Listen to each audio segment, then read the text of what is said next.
बिस्मिल्लाहिर्रहमानिर्रहीम। अस्सलाम वालेकुम रहमतुल्लाहि व बरकातुहू। माह रमज़ान मुबारक का चाँद देखकर यानी पहले ही माह रमज़ान मुबारक से ये अमल आपने शुरू करना है और ये हर किस्म की फतूहात के लिए और तस्खीरात के लिए बहुत ही नायाब अमल है।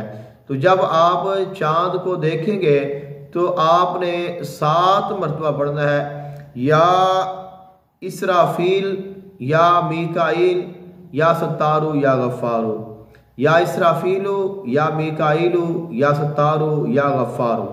ये आपने 7 मरतबा पढ़ना है और उसके बाद आपने 666 मरतबा बिस्मिल्लाहिर्रहमानिर्रहीम पढ़नी है। अव्वल और आखिर आप दुरूद पाक पढ़ लें और ये अमल आपने रोज़ाना करना है, चाहे आप मगरिब के बाद कर लें, चाहे आप इशा की नमाज के बाद कर लें। तो आपने ये अमल कम से कम 1 हफ्ता यानी 7 रोज़ तक जारी रखना है। 11 दिन भी आप कर सकते हैं, लेकिन इसका जो दिन है मुकर्रर वो इसकी तादाद 1 हफ्ता यानी 7 दिन है। तो आपने ये अमल पहला जो 7 दिन माह रमज़ान मुबारक के है उसमें आपने ये करना है। इसके साथ अल्लाह ताला आपके लिए हर किस्म की फतूहात के दरवाजे खोल देगा और आपको हर किस्म की तस्खीरात अता फरमाएगा।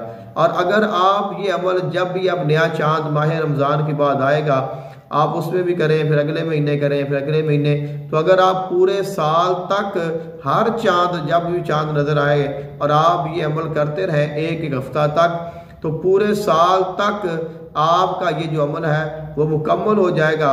माह रमज़ान से ही शुरू करें और माह रमज़ान पर ही इसको मुकम्मल करें तो अल्लाह ताला आपको इस अमल का कामिल आमिल बना देगा, जिसके साथ अगर आप शरई हुदूद की शरीयत का लिहाज करते हैं और आप कोई गैर शरई अमल नहीं करते, रुपए पैसे को ज़ाया नहीं करते, तो अल्लाह ताला आपको इतना मालो दौलत अता फरमाएगा कि अगर आप अल्लाह ताला की मखलूक के लिए लंगर के दरवाजे भी खोल देंगे तो कभी आपके लिए कमी वाक़ई नहीं होगी।